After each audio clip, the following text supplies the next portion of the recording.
Welcome to my channel बच्चों। आज की इस वीडियो में हम सीखेंगे कि how to find the value if the number is increase and decrease by a given percentage. यानी कि हमारे पास कोई भी नंबर है और उसको जो है उसकी परसेंटेज को इंक्रीज या डिक्रीज करके देखेंगे कि वो क्या न्यू वैल्यू आई है। ठीक है, इसमें हमने इंक्रीज एंड डिक्रीज परसेंटेज नहीं निकालनी है बच्चों। ठीक है, ये याद रहे, लास्ट वीडियो में हमने निकाली थी, लेकिन इस वीडियो में हमने ये देखना है कि अगर किसी भी नंबर की परसेंटेज को इंक्रीज या डिक्रीज किया जाता है तो हमारे पास न्यू वैल्यू क्या आती है। ठीक है, अच्छा बच्चों, आपको अपनी स्क्रीन पे जो है ना वो 4 क्वेश्चंस नज़र आ रहे हैं। ठीक है, मैं पहले ही बता रही हूँ, इनको करने के बहुत से मेथड हैं। ठीक है, लेकिन मेरी कोशिश है कि मैं आपको सबसे इजी मेथड और क्विक मेथड बताऊं जो आगे वर्ड प्रॉब्लम्स में भी आपके काम आएगा। ठीक है, और मैं सिर्फ एक ही मेथड समझाऊंगी क्योंकि बच्चे जो है ना वो कंफ्यूज हो जाते हैं कि ये वाला मेथड करें कि वो वाला मेथड करें। ठीक है, इसलिए मैं सिर्फ एक ही मेथड इस वीडियो में समझाने वाली।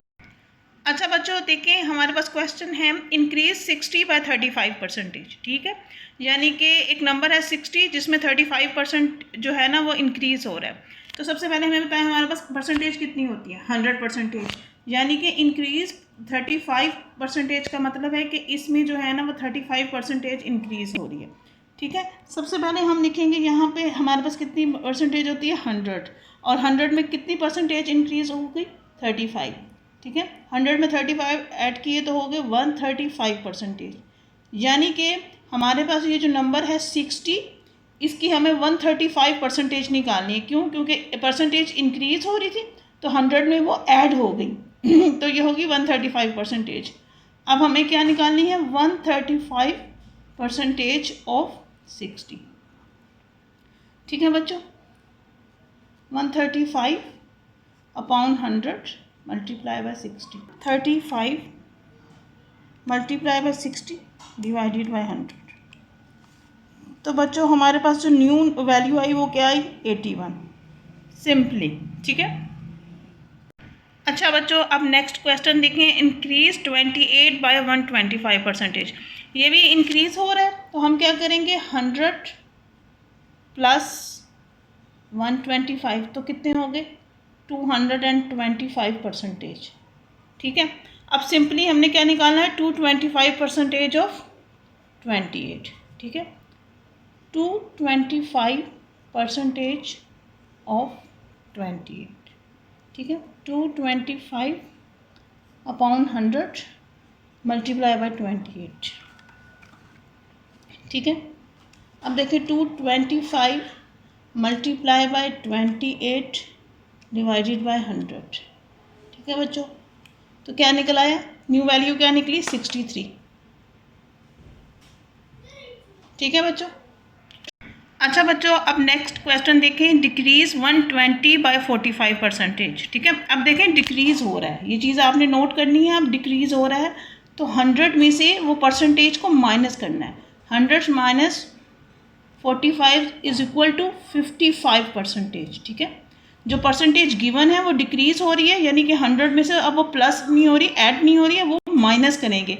100 माइनस 45 इज इक्वल टू 45%। ठीक है, इंक्रीज में 100 में ऐड करेंगे, डिक्रीज में वही परसेंटेज 100 में से निकालेंगे। ठीक है, अब हमने क्या निकालना है 55% ऑफ 120। ठीक है, 55 अपॉन 100 परसेंटेज की वैल्यू लिखी खोल के, ऑफ की जगह मल्टीप्लाई एंड 120।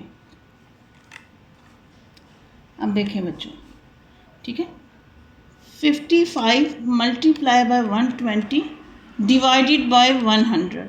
ठीक है, तो बच्चों हमारे पास न्यू वैल्यू क्या आई 66 सिंपली। ठीक है, अच्छा बच्चों, नेक्स्ट क्वेश्चन है डिक्रीज 216 बाय 37 होल 1/2। ठीक है, अब 37 1/2 को तो पहले हम सॉल्व करेंगे। किसी भी परसेंटेज को सॉल्व करने के लिए वो हमेशा बच्चों डेसिमल की फॉर्म में होनी चाहिए आपके पास।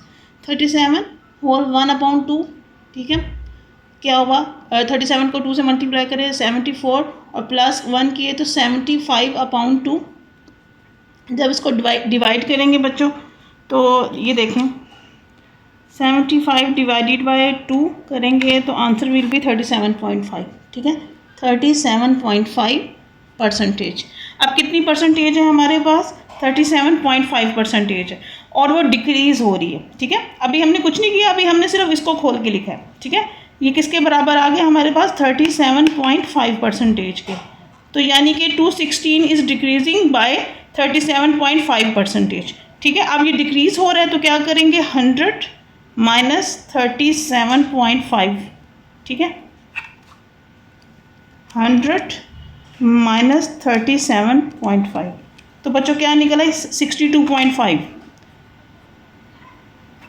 ठीक है, अब डिक्रीज टू 16 बाय 37.5% हो रहा था, तो हमने 100 में से इसको माइनस करके वो परसेंटेज निकाल ली। ठीक है, डिक्रीज हो रहा है तो माइनस कर दिया।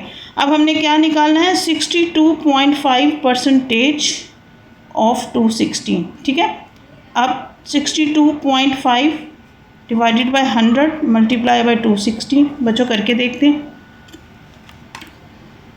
62.5 मल्टीप्लाई बाय 216 डिवाइडेड बाय 100, तो बच्चों हमारा आंसर क्या निकल आया 135। ठीक है, न्यू वैल्यू जो निकली वो क्या निकली 135। अच्छा बच्चों, अब आप लोगों की प्रैक्टिस के लिए मैंने कुछ यहाँ पे और मज़ीद क्वेश्चन लिखे हैं। ठीक है, आप इसकी प्रैक्टिस करके इसके आंसर जो है वो मुझे कमेंट्स बॉक्स में लिख दीजिएगा, मैं आपको उसके आंसर जो है वो करेक्ट करवा दूँगी।